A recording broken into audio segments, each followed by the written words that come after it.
البعض منا خائف الآن على الرزق. أحيانا قد تفصل من عمل، مدير العمل لا يريدك، مدير المؤسسة لا يريدك، ثم يكيدك كائد ويتكلم فيك قتات ونمام، وأنت بريء ولم تفعل شيئا، والله ما فعلت شيء ولا كلمة، وقع اطلع خرج. البعض يكتئب، يحزن، يبكي، يولو. يا مؤمن أغلقوا بابا وعند الله أبواب، ومن ظن أن الرزق يقسم على أديم الأرض فقد ظن بالله السوء.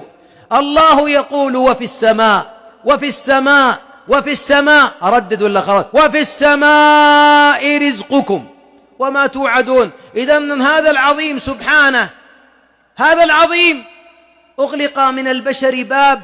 هل كان بأمره؟ هل كان بعلمه؟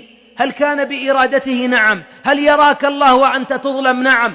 هل يراك الله وهم يغلقون الأبواب؟ نعم. لكن أسأل الله ألا يرى الله في قلبك خوفا من مخلوق أو رجاء من مخلوق أو اعتقادا أن هذا الشر لا يعقبه خير. هذا تكرهه، كل منا يكرهه، كل منا لا يريد أن يؤذى في رزقه، لكن وعسى أن تكرهوا شيئا وهو خير لكم. يمكن أنهم أغلقوا باب ليفتح الله لك أبواب، ليفتح الله لك أبواب. والقصص في هذا أبواب عديدة.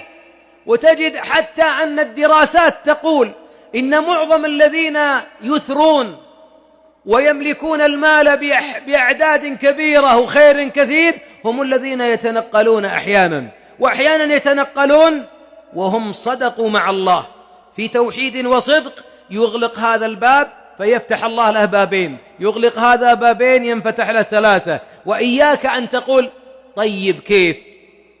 طيب أنت في رحم أمك كيف جاك الرزق؟ تتذكر آخر وجبة طلبتها من البرجر؟ تستطيع أن تتذكر الطعام الذي كان يأتيك في رحم